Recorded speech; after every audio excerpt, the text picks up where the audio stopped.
vamos falar sobre terapias integrativas complementares, que é uma parte da medicina que eu gosto, que eu uso, e a gente sofre muita, assim, às vezes, agressões, né, por parte de próprios colegas nossos médicos.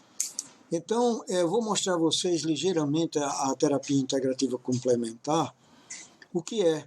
E um dos colegas médicos, Dr. Samuel, vai dar a impressão dele, que é parecida com a minha, sobre esse tipo de conduta médica que eu acho importante, ele também acha, e nós vamos então mostrar essa coisa. Nesse programa, nós vamos exacerbar a nutrição, ficando para depois o exercício físico, também a condição de vida da pessoa, né, a parte emocional, mas nesse programa vamos exacerbar a mudança de vida em relação à nutrição. Escutemos então o Dr. Samuel. Vamos dizer assim, praticar a medicina que hoje a gente chama de reativa, né? Reativa, a gente reage ao que o paciente tem. O paciente tem que ter alguma coisa para o médico reagir, né? Reagir com remédio. Então, 3 a 4 anos depois de eu trabalhar assim, eu comecei a despertar para um interesse muito maior em pegar um paciente e talvez não, né? Pegar um paciente e ajudá-lo a não adoecer, a não chegar ao momento de ter que ir no médico com uma queixa. E sim, ir no médico só para fazer uma revisão, um check-up e tal. Bom, e também, dentro dessa visão, pegar o paciente que talvez esteja assim doente, né, ele já adoeceu, e ao invés de simplesmente dar um remédio para mascarar aquele sintoma, aquele sinal, entender onde foi que tudo começou. Onde que começou talvez aquele processo de gastrite, porque se eu dou para ele o omeprazol, eu então mascarei, através de um inibidor da bomba de próton, mascarei a produção de próton, tirei a dor dele, mas se ele parar com o remédio, ele volta com a dor. A mesma coisa se ele aumentou a glicose. Por que ele aumentou a glicose? Se eu der o remedinho lá, glibenclamida, baixei a glicose, mas se ele parar o remedinho, ele volta a ter a glicose alta. Porque tudo tem uma causa, né? Tudo na vida tem uma causa.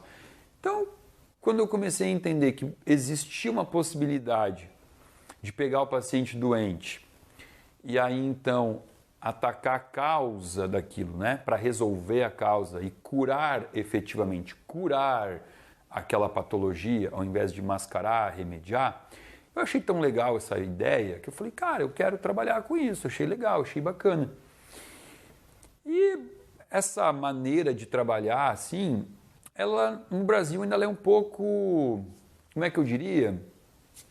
Não vou dizer desorganizada, ela não é, ela não tem um nome. Qual é o nome do médico que trabalha com essa visão, né?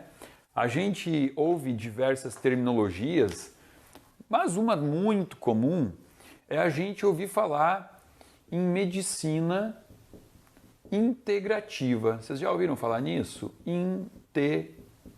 Integrativa. É um jeito, né, de denominar o médico que durante a consulta tem essa visão um pouco mais integrada de corpo humano, né? E não assim simplesmente olhar para um órgão.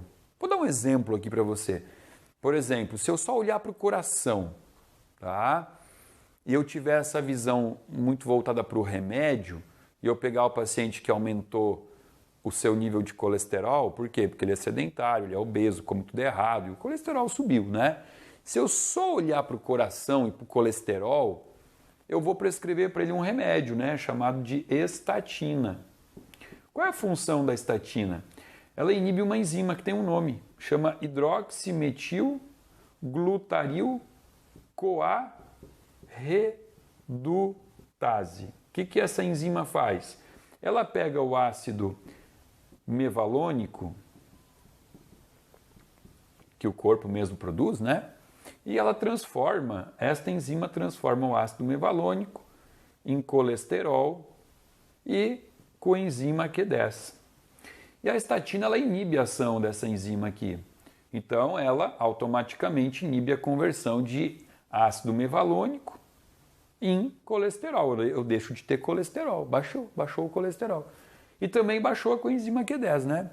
Se eu só tiver a visão cardiológica, assim, do coração e tal, eu dou essa estatina e eu fico feliz da vida. Aliás, não deveria ficar feliz, porque a gente também percebe que, por mais que há 40 anos aí a gente prescreva a estatina, achando que os pacientes não vão infartar, a doença que mais mata no mundo ainda é o infarto, né? Por quê? Porque não resolveu baixar o colesterol, se a gente não fizer a mudança de hábito do paciente.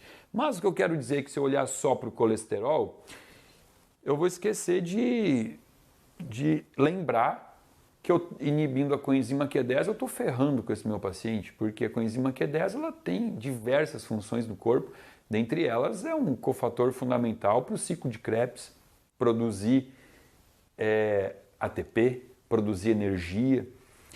Então a visão muito pontual, às vezes ela pode pecar em algum sentido, né? Porque eu trato um órgão, esculhambo o outro. E aí quando o médico ele tem essa visão um pouco mais inteira, né, do corpo como algo todo, a gente chama isso de medicina integrativa. Isso é especialidade médica? Não, isso não é especialidade médica. E por não ser uma especialidade médica, é apenas uma forma de olhar o paciente, isso aqui vem sido atacado veementemente por próprios colegas nossos, colegas médicos, que muitas vezes trabalham com um olhar muito focado, assim, né? Aquele médico... Claro que hoje a gente não pode falar que um cardiologista não tem um olhar integrativo, tem diversos... Mas, enfim, embora existam muitos profissionais especialistas num órgão que estão despertando para uma visão integrativa, a gente sabe que isso ainda é a minoria. E a maioria que ainda trabalha com aquele olhar muito focado, esquecendo que aquele órgão faz parte de um corpo...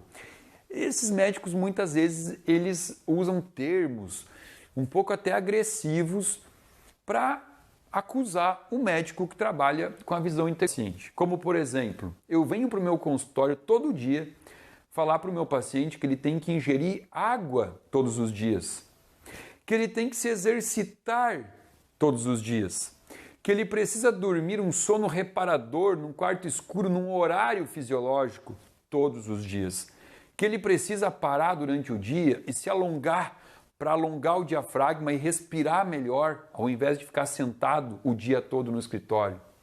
Eu também conto para esse meu paciente coisas óbvias como você precisa consumir alimentos naturais, que não estejam envasados com prazos de validade estendidos, processados, modificados, adulterados, comer aquilo que a natureza te oferece.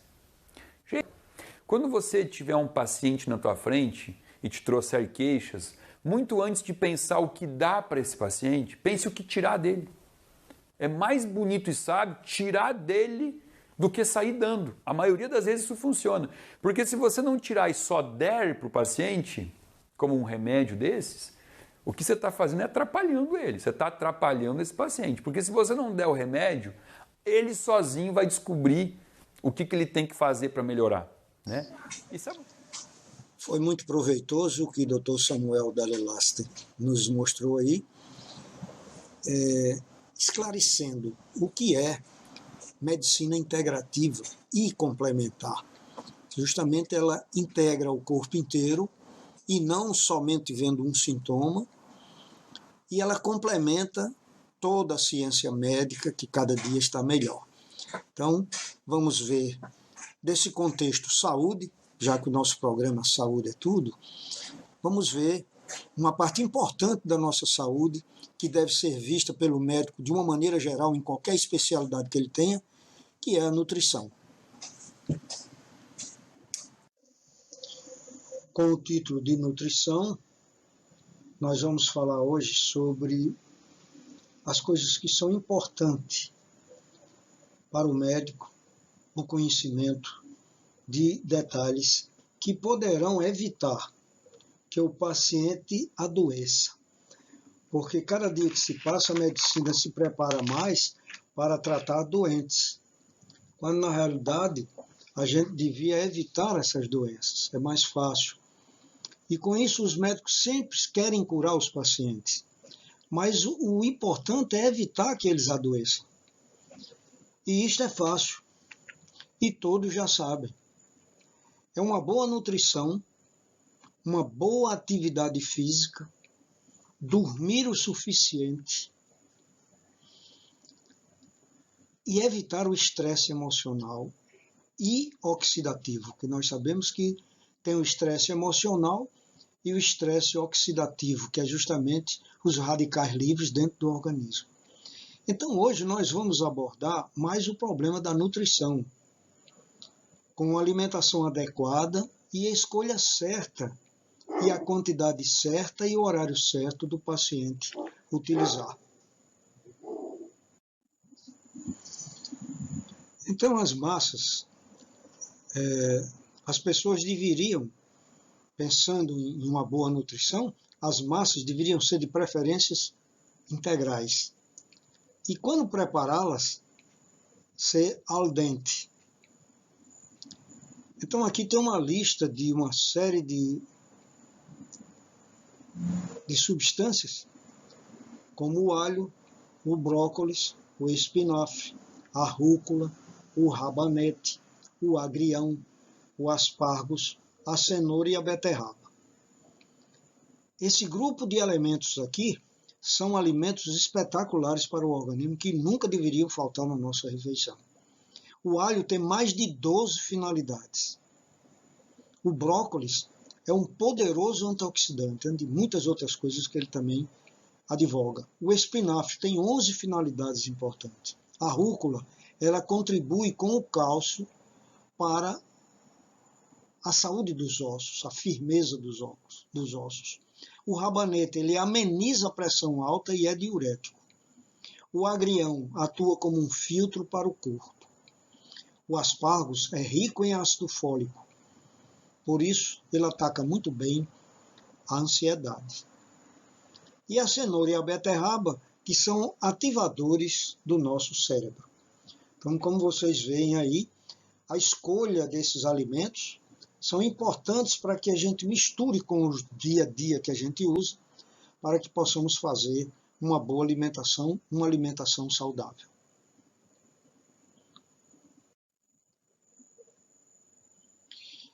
Coisas importantes na nossa nutrição.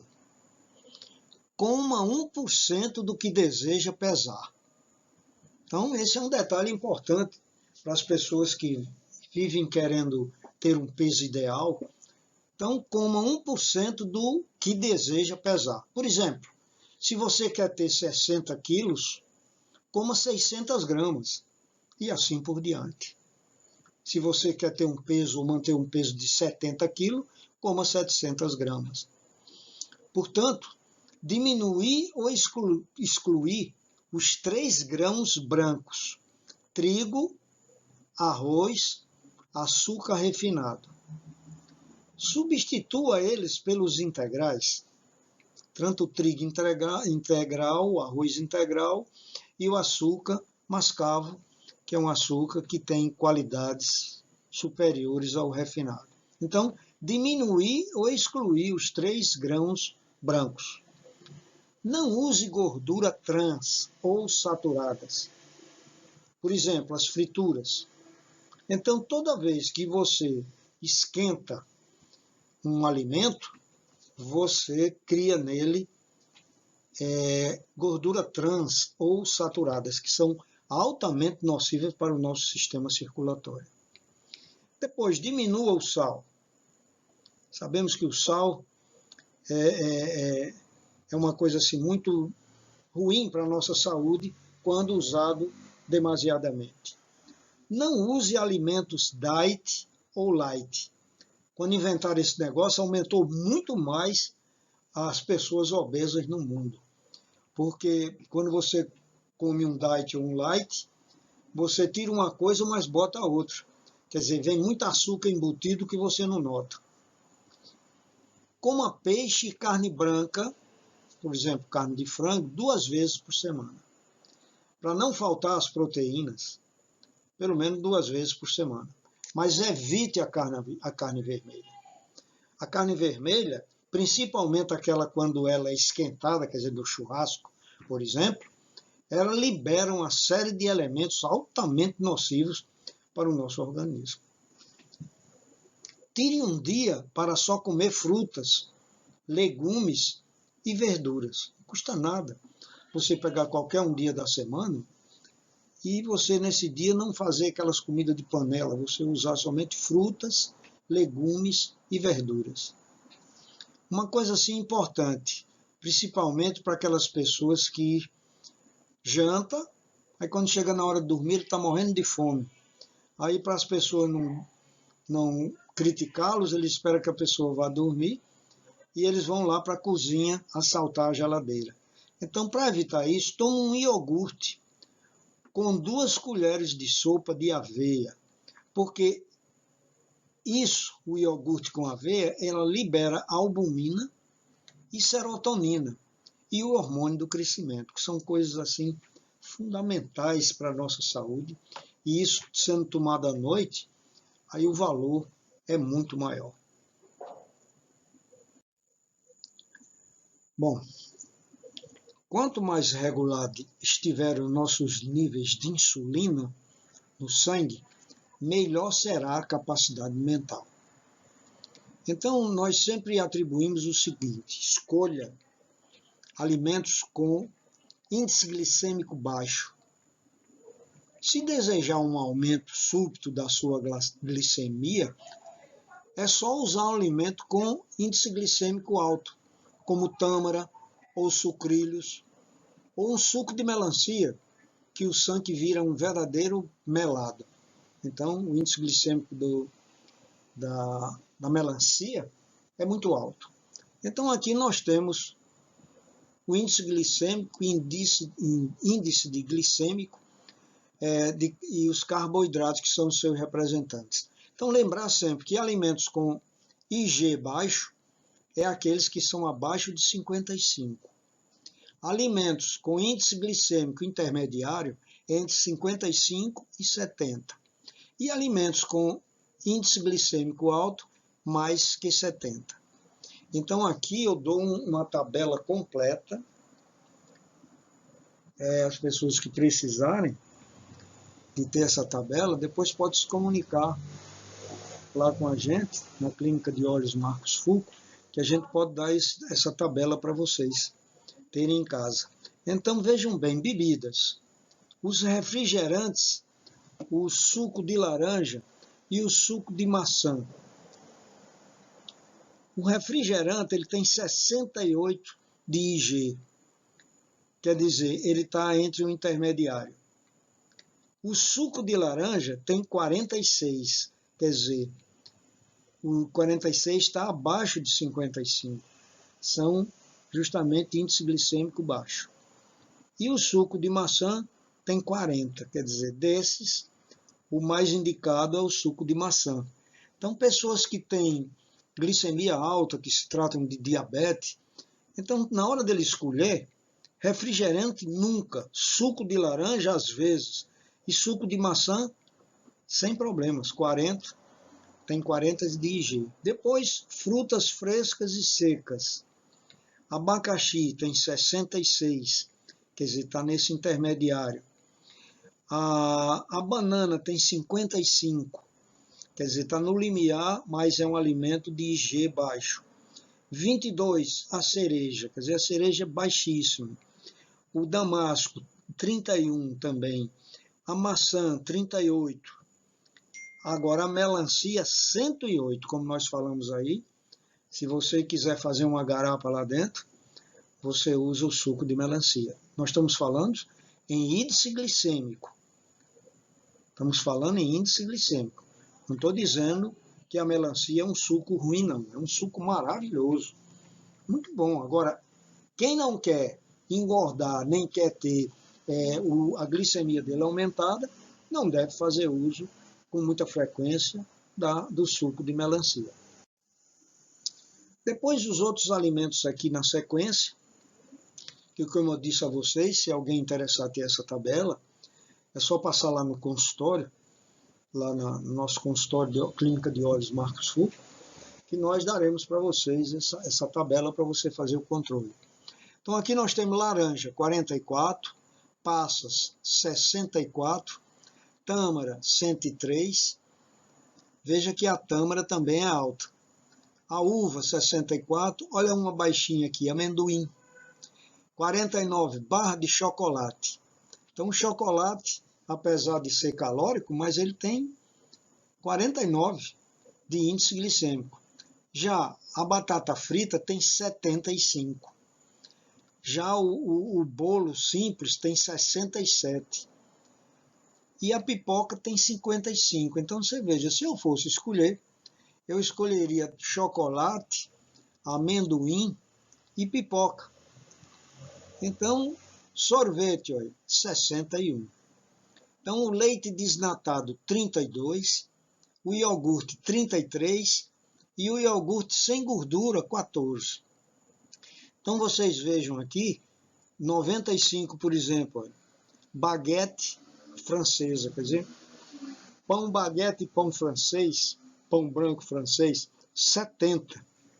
Então, você come um pão de 50 gramas e está usando um alto valor calórico e que dentro de 2 horas você já está com fome de novo, precisando de comer outro. Então, esse índice que nós estamos mostrando aqui tem uma importância muito grande na alimentação. Então, aqui, os matinais.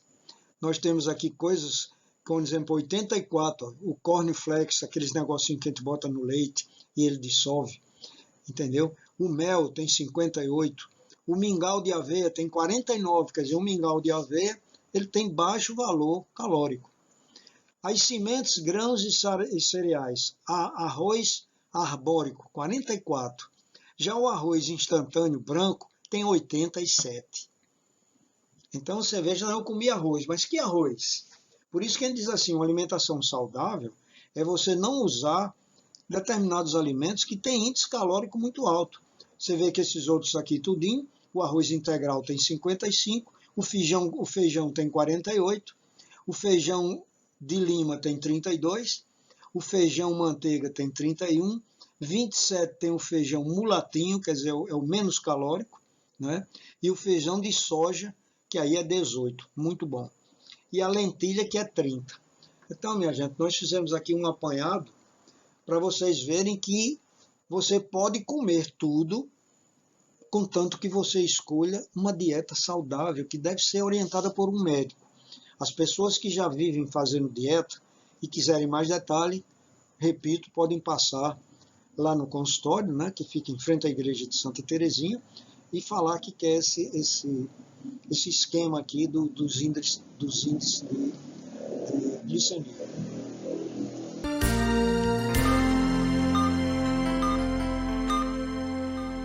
Há 35 anos atuando no mercado potiguar, seu Linhares tem na arte em fibra o grande diferencial do seu serviço. O artista realiza esculturas das mais diversas, retratando a vida animal.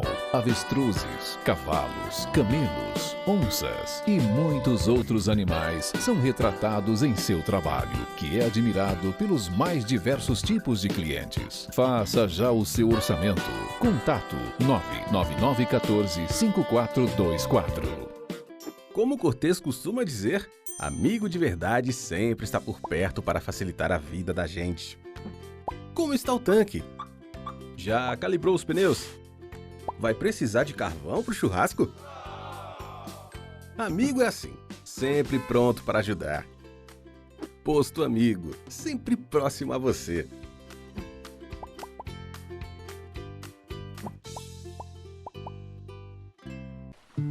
A vida é feita de momentos inesquecíveis. Em um deles, eu te convido a desfrutar em clima serrano, na cidade de Monte das Gameleiras, onde a natureza está presente da melhor forma.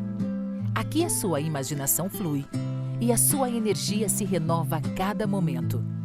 Vem desfrutar desse paraíso conosco. Pousada Encanto dos Pássaros. O paraíso é aqui.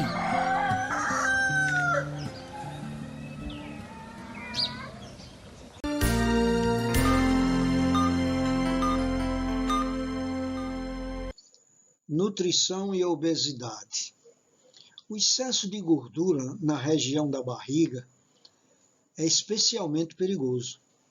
O tecido gorduroso do abdômen faz que o organismo produza hormônios que estimulam a divisão celular, causando mutações, o que aumenta a probabilidade de ocorrência de câncer.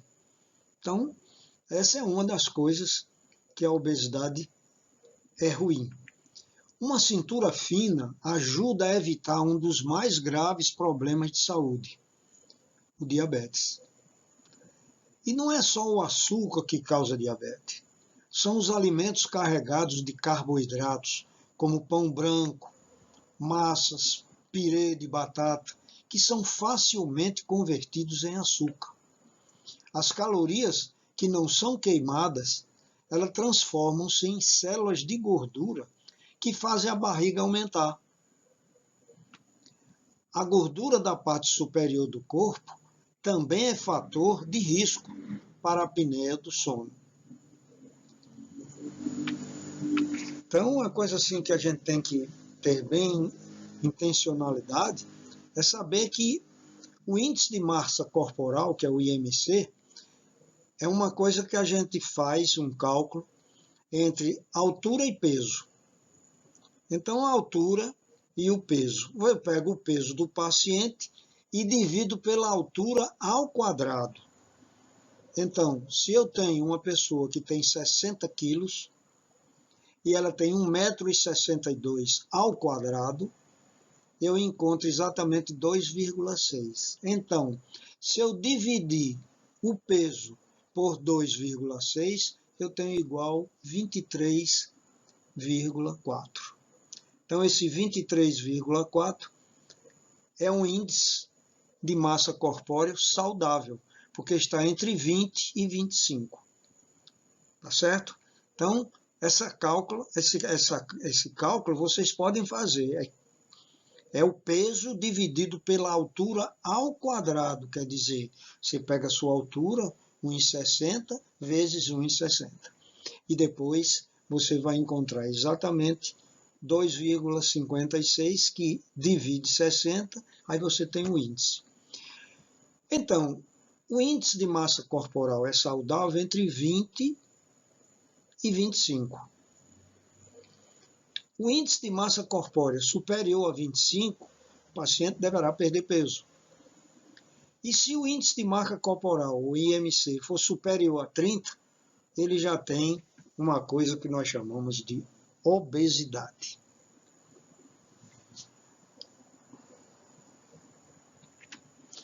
A única forma de perder peso é uma alimentação saudável e uma atividade física. Então, não adianta você fazer uma série de alterações lá no paciente, ele comendo as coisas que engordam, ele não fazendo nenhuma atividade física, não funciona. Bem, a única forma de perder peso é a alimentação saudável e atividade física. E uma coisa importante assim para a gente usar é a circunferência da cintura. Então você, com a fita métrica, 4 dedos acima do umbigo, que é a medida certa, então ela não deve ultrapassar na mulher aos 88 e no homem em 101 centímetros. Então, isso daqui é uma norma importante. Além de você avaliar o IMC, você vê também a circunferência da cintura. E lembrar sempre que são 4 dedos acima do umbigo, senão você coloca no lugar errado e não vai dar certo a medição. Tem pessoas que têm na cintura um pouquinho abaixo, tem umas gorduras extras, que aí não é barriga e que atrapalha essa medição.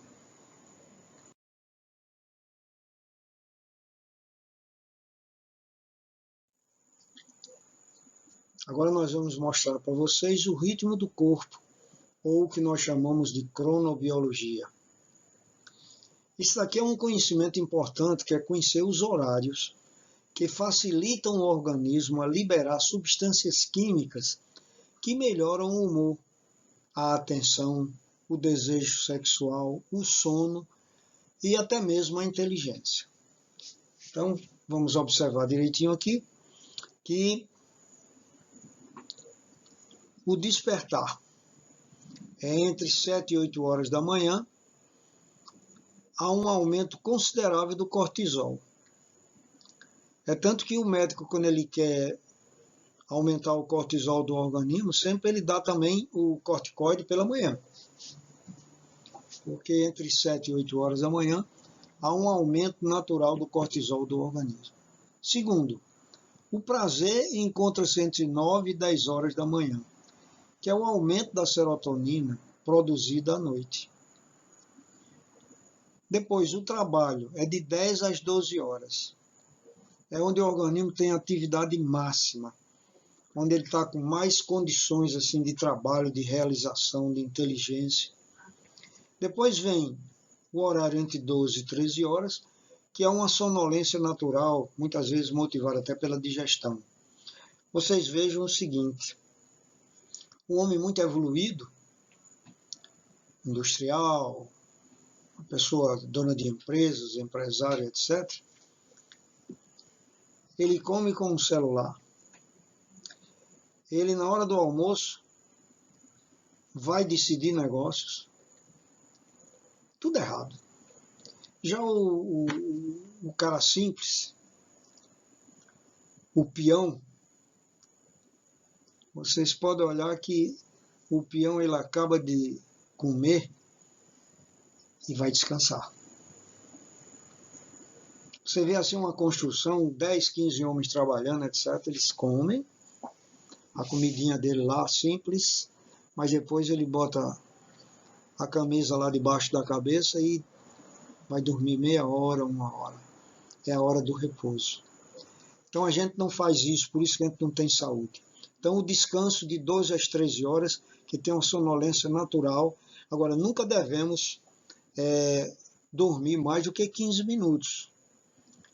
Agora, entre 15 e 16 horas, há um grande aumento novamente da capacidade física do indivíduo. Entre 15 e 16 horas. E o rush, entre 18 e 19 horas, há uma capacidade intelectual que tem novo pique. É tanto que a gente aconselha que entre 18 e 19 horas, a gente pegue nossas crianças e faça os deveres dele, que é um momento em que ele está com a capacidade intelectual mais desenvolvida. E entre 20 e 21 horas, os enzimas do fígado têm menos atividade e você apresenta uma certa sonolência, uma certa inatividade, uma produção menor nos seus trabalhos.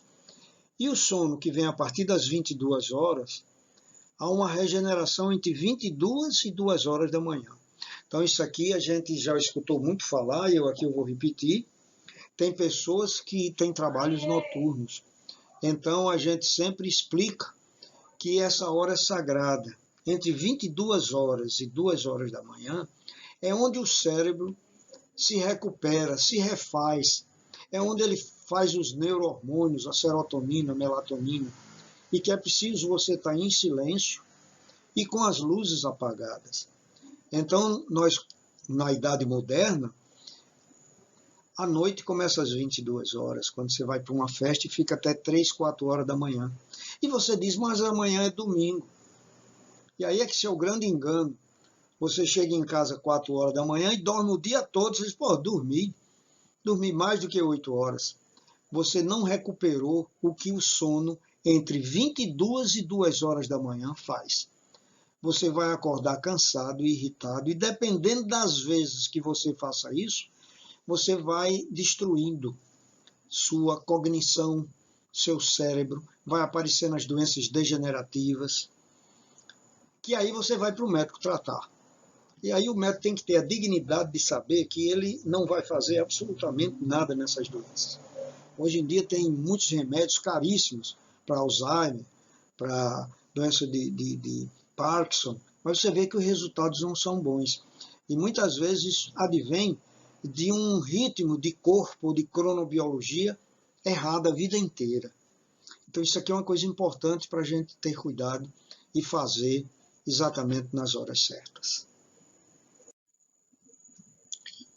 Bom, a gente tem hoje assim, a possibilidade de viver praticamente um século com saúde, livres de doenças e mantendo por mais tempo nossas capacidades juvenis. Nenhuma geração viveu isso antes, mas é importante começar o mais cedo possível a pensar o que fazer para chegar aos 100 anos com qualidade de vida. Então, do bebê à criança, ao adolescente, ao adulto e, finalmente, ao idoso. Então, é importante começar o mais cedo possível a pensar o que fazer para chegar aos 100 anos com qualidade de vida. Então, notamos que a natureza só protege o ser vivo em sua fase produtiva, que é essa aqui entre adolescente e adulto. Isso é, até os 30, 35 anos de idade.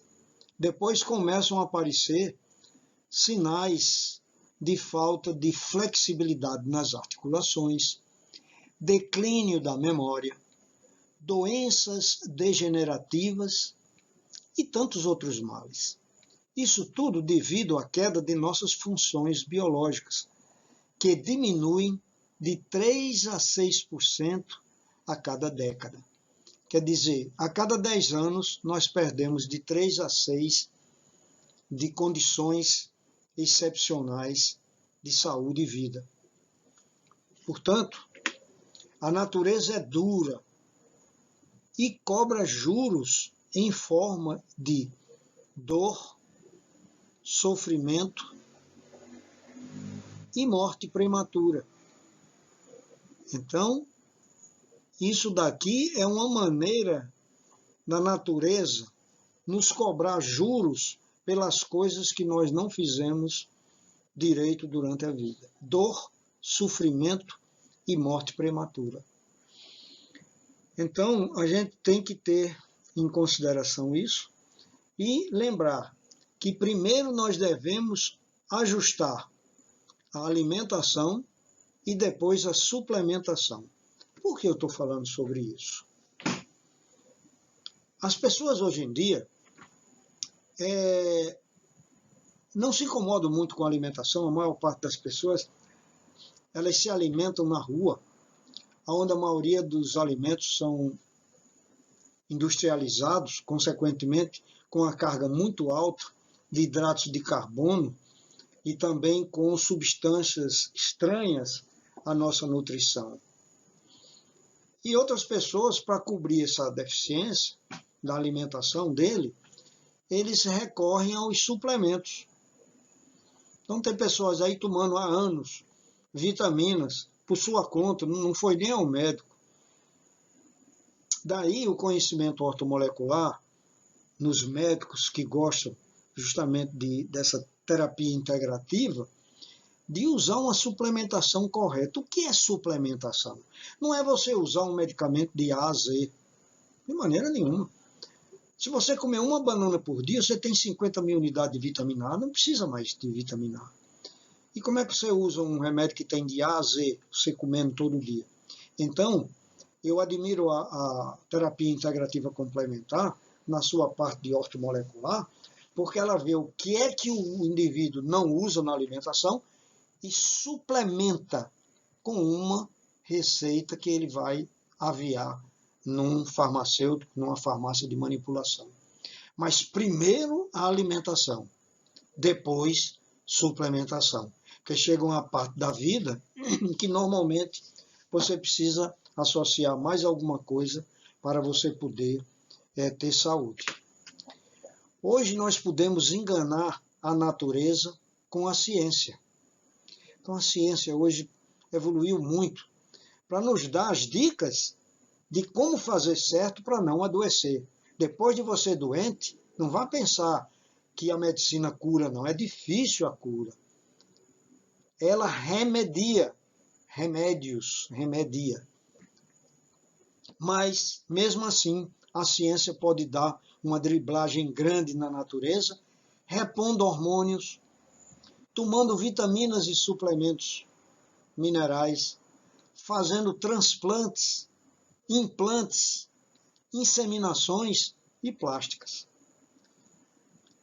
Transplantes e implantes, não tem coisa mais linda do que em oftalmologia, em você pegar um cego de catarata, por exemplo, retirar aquela catarata e fazer um implante de uma lente artificial e ele voltar a ter uma visão totalmente normal e contínua. Chegam pacientes no meu consultório com 80, 90 anos que já operaram há 15 anos atrás a sua catarata e com a visão normal. Então esse é o milagre da ciência, driblando a natureza, que ela é dura, ela cobra juros em forma de dor, sofrimento e morte prematura. Nós temos então que trabalhar bem a alimentação, que foi a finalidade hoje desse nosso programa, e suplementar aqueles casos que sejam necessários. E, muitas vezes, repondo hormônios, tomando vitaminas e suplementos e fazendo implantes, transplantes, inseminações e plásticas.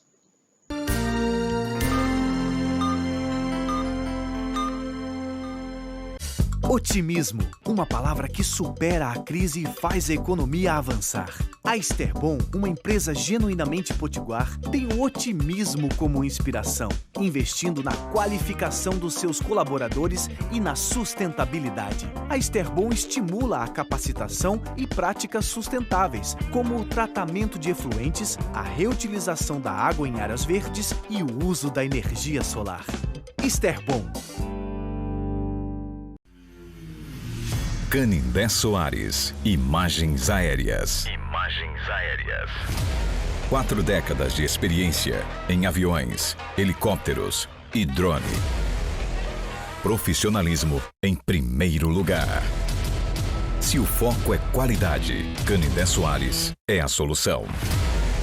Conteúdo no youtube.com/Canindé Soares Natal. youtube.com/Canindé Soares Natal. A minha história com Varela Santiago é uma história de superação. Saiu o diagnóstico de Lawane Rebeca, que foi quem iniciou o início, né? O tratamento foi ela. Correu tudo bem, mas só que com 6 meses. A irmã dela, Luane Raquel, que é gêmeas, também apareceu os mesmos sintomas.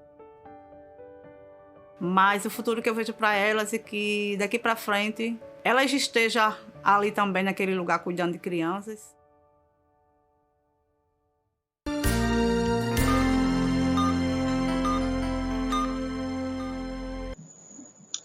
Bom,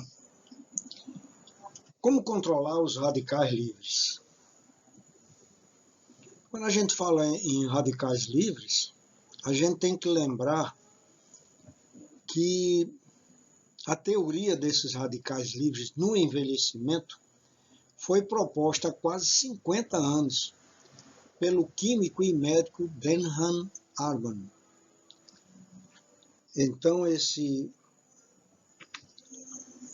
senhor, Denham Harman, que aos 80 anos de idade mostrava uma vida saudável, e ele falou que praticava exercícios moderados e tomava diariamente vitamina C, vitamina A e vitamina E, com intervalos de 1 mês a cada 3 meses de uso. Então, esse senhor foi o precursor da teoria dos radicais livres no envelhecimento. Foi proposta por Denham Harman. E além das vitaminas, existem outras formas de combater a oxidação. Então, a gente pretende aqui ver algumas coisas, que são esses detalhes que apareceram aqui, que ajudam a controlar os radicais livres do nosso organismo. Então, ficar longe de poluentes. Então, existem inúmeros poluentes na atmosfera que produzem radicais livres para a gente. As gorduras trans, uma coisa fundamental em a gente suspeitar, por exemplo, as margarinas, que são ditas que é uma gordura vegetal, e logo nos vem à mente que uma coisa vegetal é saudável, mas elas são hidrogenadas. Então, toda gordura hidrogenada, ela é uma gordura trans, ela é uma gordura ruim para o organismo, ela gera radicais livres e também cria problemas arteriais degenerativos no nosso corpo. O excesso de sódio, que é o sal. Então, normalmente, quando a gente vai a um restaurante, a gente vê uma série de coisas que lembra isso que eu estou falando aqui agora. Normalmente, os restaurantes colocam um pouco sal no alimento, porque sabe que várias pessoas que vão naquele restaurante têm problemas de saúde que não podem utilizar sal. Então, ele vem com sal, mas com pouco sal. E que é uma comida saudável. Nunca precisei botar sal nos alimentos, apesar de não ser hipertenso nem ter problemas com sal. Mas o que me chama a atenção são pessoas que no restaurante tem o saleiro ali próximo e eles invertem lá o vidrinho de sal de uma maneira que eu fico preocupado com a quantidade de sal que a pessoa coloca na sua alimentação. Então, o excesso de sal, ele não ajuda a controlar os radicais livres. Depois, não fazer exercício físico além da nossa capacidade física. O que quer dizer isso? Quer dizer que você deve fazer uma atividade física até onde lhe trouxer satisfação na ginástica. Tem pessoas que você olha para ela está cansada, está suada, está com as veias tudo dilatadas, está arroxicada. Pessoas que correm na rua, às vezes passa pelo nosso carro lá, quando a gente vai parando no sinal. Aquilo faz mal. O exercício, além da sua capacidade física, ela gera radicais livres. E o exercício moderado, ele ajuda a eliminar os radicais livres. Depois vem para como nós devemos evitar a exposição demorada ao sol. É outra coisa importante. Então, minha gente, evitar a exposição demorada ao sol, hoje em dia todo mundo anda com protetor solar, a gente passa o dia trancado hoje, com medo do sol, devido ao câncer de pele, devido à exposição aos raios ultravioleta, então, e os infravermelhos. Então, é uma coisa assim que a gente exagera tanto que não toma sol nenhum. Então, o sol ele é importante na formação da vitamina D, que ela não tem dentro do nosso organismo. Ela é feita a partir da incidência do sol na nossa pele e através da ginástica também. Então, é importante que você, de 5 a 10 minutos por dia, você tome sol, principalmente no dorso, quer dizer, no tórax, evitando o rosto, que passa o dia mais no sol, os braços. E também a gente escuta, às vezes, na internet, uma série de informações dizendo que o melhor sol é o de meio-dia, 1h da tarde. Realmente é onde tem a incidência maior desses raios, mas eles também são os mais maléficos. Se você fizer uma incidência do sol entre 7 da manhã e 4h30 da tarde, mais ou menos, você não vai ter nenhuma exposição ruim do sol. Apenas nós devemos evitar a exposição demorada. Depois, controlar o estresse. No estresse, sempre eu costumo falar que tem um estresse oxidativo, que é isso que nós estamos falando aqui, em que o organismo fica com muito radical livre, e com isso gera uma série de doenças. E tem o estresse emocional. Ambos são muito ruins. Então não adianta você viver estressado e viver tomando medicamento para não ficar estressado. Você tem que resolver seus problemas. Tem que começar a admitir uma série de coisas que, justamente com um pouco de medicamento, você poderá resolver. Depois de você adquirir uma doença emocional chamada psicossomática, que é você, de tanto ficar estressado, aí você tem uma angina, você tem uma doença, uma arritmia cardíaca, que pode dar uma fibrilação e você pode até ter uma parada cardíaca. Então, controlar o estresse é importante antes que ele lhe cause algum mal maior. Depois vem o dormir bem, porque dormir é uma coisa e dormir bem é outra. Então, hora de dormir entre 10 horas, você deve deitar-se, nunca depois disso. E entre 10 e 2 horas da manhã é o local onde o organismo se organiza e ele começa a refazer os neurohormônios que são importantes para a circulação dos seus pensamentos, das suas emoções, da sua inteligência, da sua cognição. Então, esses neurohormônios, como a serotonina e melatonina, são importantíssimos e eles são trabalhados exatamente no sono, exatamente nesse horário. Então, pessoas que vão dormir 1, 2 horas da manhã, eles têm problemas. E pessoas que dão plantões também. E hoje em dia, a juventude, o pessoal mais jovem, a vida começa exatamente às 23 horas, quando eles vão para as festas, e chegam 4, 5 horas da manhã. E eles têm a desculpa de dizer assim, mas amanhã é domingo, eu vou dormir o dia todo. Você pode dormir o dia todo e dar mais de 12 horas de sono, mas não recupera entre 10 ou entre 22 e 2 horas da manhã. Então não se enganem, porque dormir bem é você mais ou menos 10 horas estar se aquietando, evitando assistir filmes de terror, filme de ação, procurar fazer coisas mais amenas, apagar a luz, porque se você dormir com luz acesa, você não desenvolve esses hormônios. Enfim, dormir bem é uma condição de saúde que às vezes vai repercutir muito mais na frente.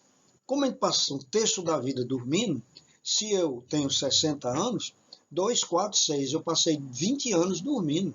Se essa dormida não foi boa, vai aparecer alguma coisa, é anormal.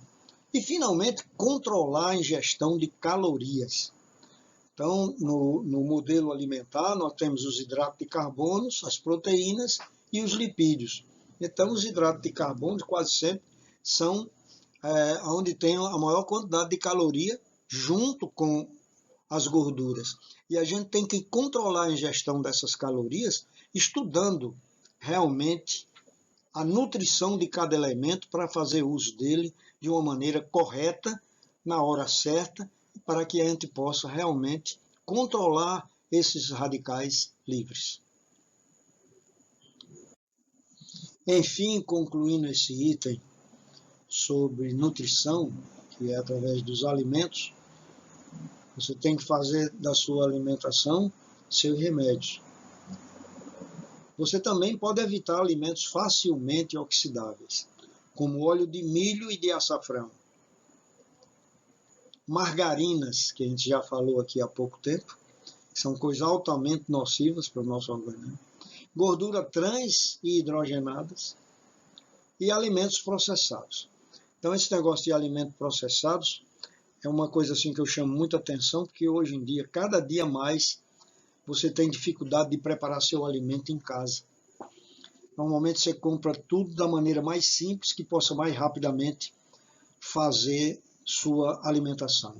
Então, alimentos processados, eles quase não têm vitaminas, os alimentos são de má qualidade e neles vem misturado conservantes, que são alimentos altamente tóxicos para o organismo, conservantes, aromatizantes, enfim, uma série de coisas que cada vez mais diminui o valor nutritivo que você encontra nos alimentos. Portanto, existem alimentos que destroem o radicais livres, quer dizer, o contrário desses aqui, que eles constroem dentro do nosso organismo os radicais livres. Tem alimentos que destroem os radicais livres, que deve dar preferência a eles, que são os brócolis, que é notável por conter isotiocianato e sulforano, que são poderosas substâncias químicas, fotoquímicas, bloqueadoras do câncer. Então, isso aqui é só um exemplo, existem muitas outras, que em programas seguintes nós vamos voltar e falar sobre isso. Porque nesse programa nós falamos sobre nutrição. Então nós vamos ainda concluir falando sobre outra coisa importante para você não adoecer e ter uma vida saudável, que é você fazer uma atividade física. E terceiro, é você cuidar das suas emoções.